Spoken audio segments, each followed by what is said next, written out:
Welcome to my YouTube channel Urmi's কিচেনে। আজকে আমার রেসিপি পাবদা মরিচের ঝাল।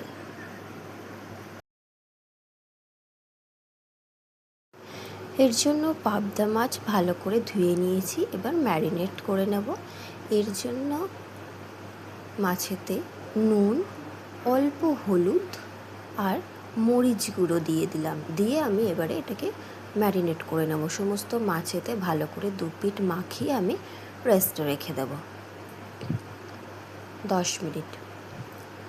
তারপরে ফ্রাইং প্যানে সর্ষের তেল গরম করে মাছগুলোকে ভালো করে 2 পিঠ ভেজে নেব।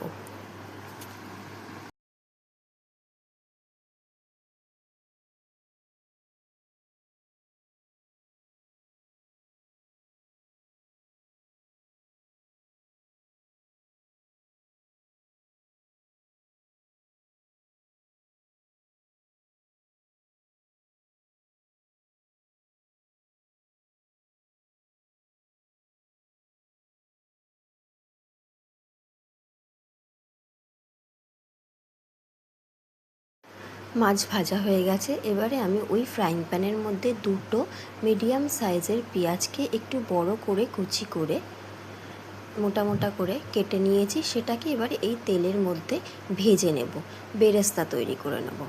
হালকা ব্রাউন করে ভেজে নিয়ে পেঁয়াজগুলোকে আমি তুলে রেখে দেব, রান্নার শেষে আমি ব্যবহার করব। পেঁয়াজ বাদামি করে ভাজা হয়ে গেছে, তেল ঝরিয়ে এবারে আমি তুলে রেখে দেব। ওই তেলের মধ্যে কালো জিরে আর লঙ্কা, কাঁচা লঙ্কা ফোড়ন দিয়ে দিলাম। ফোড়ন হয়ে গেলে আগে থেকে 2টো মিডিয়াম সাইজের পেঁয়াজকে আর রসুন 8 কোয়া নিয়ে একসাথে পেস্ট করে নিয়েছি, সেই পেঁয়াজ রসুনের পেস্টটা এর মধ্যে দিয়ে দিলাম। দিয়ে তেলের মধ্যে এই পেঁয়াজ রসুনের পেস্টটাকে দিয়ে ভালো করে কষিয়ে নেব, ভেজে নেব।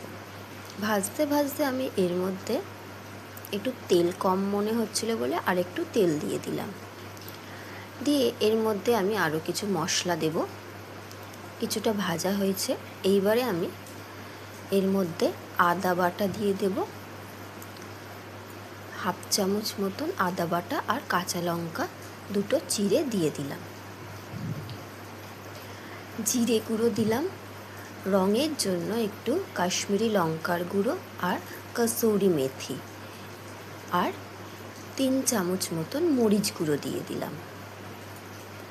আমি এখানে ঝাল লঙ্কার গুঁড়ো ব্যবহার করলাম না, আমি শুধু রঙের জন্য কাশ্মীরি লঙ্কার গুঁড়ো আর কাঁচা লঙ্কা মরিচ দিয়েই আমি ঝালটা করব। স্বাদ অনুযায়ী নুন দিয়ে দিলাম। ভালো করে মশলাটাকে কষিয়ে নিতে হবে। একটা মিডিয়াম সাইজের টমেটোকে কুচি করে এর মধ্যে দিয়ে দিলাম। টমেটোটা এই মশলার সাথে একটু হালকা ভেজে নেব। ভাজা হয়ে গেলে এর মধ্যে যেটাতে মাছটা ম্যারিনেট করেছিলাম সেই থালাটা ধুয়ে দিয়ে দেব জলটা, আর একটুখানি জল দিয়ে দেবো যাতে করে মশলাটা একটু ভালো করে আর টমেটোটা সিদ্ধ হয়ে যায়। নুন দিয়ে দিয়েছি, যার জন্য টমেটোটা তাড়াতাড়ি সিদ্ধ হয়ে যাবে। একটু মশলাটা ফুটে যায়, টমেটোটা একটু গলে যায়। এবারে আমি স্বাদ অনুযায়ী চিনি দিয়ে দিলাম। চিনি দিয়ে চিনিটা গলে গেলে আমি 1/2 কাপ দুধ দিয়ে দেব। দুধ দিয়ে দিলাম, দিয়ে ভালো করে মিশ্রণটাকে মিশিয়ে নিলাম। দিয়ে এবারে ফুটতে দেব। ফুটে গেলে এর মধ্যে আগে থেকে যে পাবদা মাছগুলো ভেজে রেখেছিলাম সেই সব পাবদা মাছ এর মধ্যে দিয়ে ভালো করে ফুটিয়ে নেব। তবে বেশিক্ষণ পাবদা মাছ সিদ্ধ হতে লাগে না, একটু ফুটে গেলেই পাবদা মাছ নরম মাছ হয়ে যায়। আমার হয়ে গেছে পাবদা মাছ। এবারে আমি শেষে বেরেস্তা আর ধনেপাতা ছড়িয়ে নামিয়ে নেব। হয়ে গেল।